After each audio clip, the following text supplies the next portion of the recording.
మాట్లాడుతుంటే మా కాళ్ళకు తాళ్ళు పెట్టి కాళ్ళల కట్టెబెట్టి మమ్మల్ని బోర్ల పడేయాలని వీళ్ళ తాపత్రయం ఏంది అధ్యక్ష? గుంజుకుంటా అన్నది ఎవరు అధ్యక్ష? నరేంద్ర మోడీ గుంజుకుంటా అన్నాడు. మరి వీళ్ళు ధర్నాలు చేయాలంటే ఏడు చేయాలి అధ్యక్ష? నల్గొండలు ఉంటాడా నరేంద్ర మోడీ? ఏడుంటాడు అధ్యక్ష? ఢిల్లీలో ఉంటాడు. శాతనైతే కల్వకుంట్ల చంద్రశేఖరరావు గారు, తన్నీర్ హరీష్ రావు గారు, కల్వకుంట్ల తారక రామారావు గారు ముగ్గురు పోయి జంతర్ మంతర్లో ఆమరణ నిరాదీక్ష చేయమను.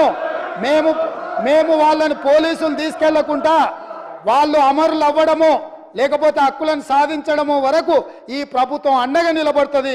వాళ్ళ ముగ్గురిని ఢిల్లీలో నరేంద్ర మోడీ తప్పిదాల మీద దౌర్జన్యం మీద ధర్నా చేయమనుండ్రు. కానీ నరేంద్ర మోడీతో కొట్లాడుతున్న మా కాళ్ళ కట్టబెట్టి బోర్ల పడేస్తే ఎవరు అధ్యక్ష? అదేవిధంగా అధ్యక్ష, ఎన్నికల రోజు పోలింగ్ ఇక్కడ జరుగుతుంటే పక్క రాష్ట్ర ముఖ్యమంత్రి AK-47 తుపాకులతో పోలీసులను నాగార్జున సాగర్ డ్యామ్ మీదకు పంపించిండు అధ్యక్ష. ఇవాళ నేను అడగదలుచుకున్న వాళ్ళను, నాగార్జున సాగర్ 100% మన భూభాగంలో ఉంది. మన ప్రాంతానికి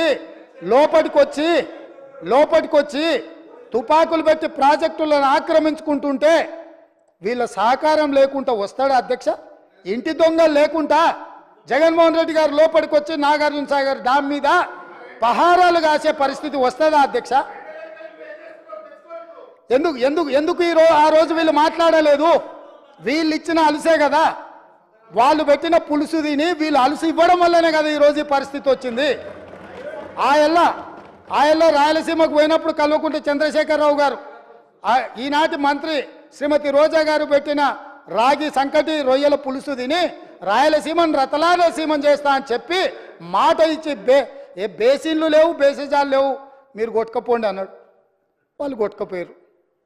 ఇప్పుడు మేము వచ్చినాక అట్టెట్లా కొట్టుకపోతాడంట? ఎవరు అధ్యక్ష బాధ్యత ఎవరు వహించాలి? నీ కళ్ళ ముందే కదా ముచ్చుమర్రి చంద్రబాబు నాయుడు కట్టింది. నీ కళ్ళ ముందే కదా రాజశేఖర రెడ్డి పోతిరెడ్డి పాడును 44,000 క్యూసెక్లకు పెంచి తరలించకపోయింది. నీ కళ్ళ ముందలనే కదా నీ ఇంట్లో పంచపక్ష ప్రమాణాలు జగన్మోహన్ రెడ్డి గారికి పెట్టి జీవో నెంబర్ 203ను నీ ఇంట్లోనే పునాదులేసి రాయలసీమ లిఫ్ట్ ఇరిగేషన్కు ప్రగతి భవన్లో కేసీఆర్ గారి డైనింగ్ టేబుల్ మీద పునాది రాయబడ్డది. దానికి పునాది రాయేసింది మీరే కదా. 8 TMCలు పర్ డే తరలించకపోవడానికి అనుమతి ఇచ్చింది, టెండర్లు పిలిచింది, కాంట్రాక్టులు అప్పచెప్పింది, పనులు పూర్తి చేసింది మీరు అధికారంలో ఉన్నప్పుడే కదా అధ్యక్ష.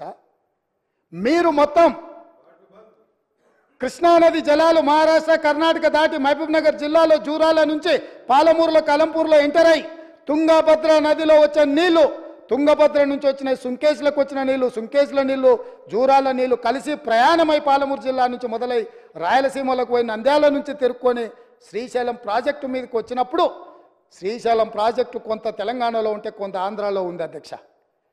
అంతకుముందు ప్రాజెక్టు లేవు. అంతకుముందు పోతిరెడ్డిపాడు 11,000 క్యూసెక్స్ ఉండే, అది 44,000 క్యూసెక్స్కి పెరిగింది. అంతకుముందు లేని రాయలసీమ లిఫ్ట్ ఇరిగేషన్ ఇవ్వాలా 8 TMCలు తరలించడానికి లిఫ్ట్ ఇరిగేషన్లు కట్టినరు. ముచ్చుమర్రి నుంచి 1/2 TMC కట్టిరు అధ్యక్ష. మొత్తం 12.5-13 TMCలు పర్ డే. ఒక్క నెల రోజులు మనం కళ్ళు మూసుకుంటే శ్రీశైలంలో బురద కూడా ఉండదు అధ్యక్ష. రాయలసీమ లిఫ్టు 797 FRL దగ్గర కట్టిరు అధ్యక్ష. కుండ ఇట్లుంటే కుండకు సైడ్కు పొక్క పెట్టలే అధ్యక్ష, కింద పెట్టిండు. కింద వీళ్ళు పిలిచి పంచపక్ష ప్రమాణాలు వీళ్ళు పెట్టిండ్రు, జగన్మోహన్ రెడ్డి వీళ్ళ కింద బొక్క పెట్టిండు అధ్యక్ష. బొక్క పెట్టి మొత్తం తరలించకపోతుంటే మిన్నకుండా ఉన్న మీళ్ళు ఇవాళ నేను సూటిగా అడుగుతున్న హరీష్ రావుని మిత్రుణ్ణి, రాజకీయాలు పక్కన పెట్టండి, మీరు బాధ్యత కలిగిన మంత్రిగా చెప్పు. ఇవాళ రాయలసీమ జిల్లాలో ఉన్న మీ అవకాశం వచ్చినప్పుడు స్పీకర్ గారు అనుమతి తీసుకొని మీ అవకాశం వచ్చినప్పుడు తప్పకుండా చెప్పదు. I'm not yielding. నీకు ఇస్తాడు మైకు స్పీకర్ గారు, నేను కాదు ఇవ్వాల్సింది. స్పీకర్ సార్, ఇవాళ మన భూభాగంలో ఉన్న నాగార్జున సాగర్ మీదికి తుపాకులతో జగన్మోహన్ రెడ్డి వచ్చి ఆక్రమించుకుంటే చేతగాని సన్నాసులాక ఇక్కడ ప్రభుత్వం చూస్తుంటే ఇవాళ రాయలసీమలో ఉన్న ప్రాజెక్టుల నుంచి నీళ్లు తరలించకపోతుంటే ఎవరు అడ్డుకోవాలి అధ్యక్ష? ఎవరు అడ్డుకోవాలి?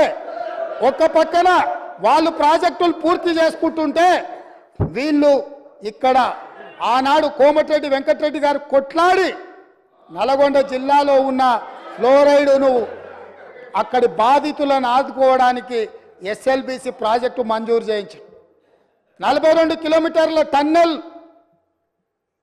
రాజీవ్ గాంధీ టైగర్ రిజర్వ్ ఫారెస్ట్లో పర్యావరణ అనుమతి లేకపోతే టన్నెల్ బోర్ మిషన్ తోటి ఆ గుట్టను తొలిసి నీళ్లు దేవాలని 42 కిలోమీటర్ల టన్నెల్ని మొదలుపెట్టించి 2014 వరకు 32 కిలోమీటర్ల టన్నెల్ కొట్టిండ్రు అధ్యక్ష.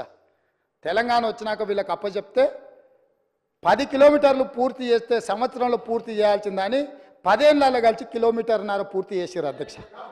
ఇంతకంటే చేతగానితనము తెలంగాణ ద్రోహి ఎవడని ఉంటాడా అధ్యక్ష? ఒకవేళ ఆ ప్రాజెక్టు పూర్తి అయిన ఉంటే నల్గొండ జిల్లాలో 3,64,000 ఎకరాలకు గ్రావిటీ ద్వారా నీళ్ళు వచ్చే ప్రాజెక్టును పడావు పెట్టి ఈరోజు మీరు వదిలేసినందుకు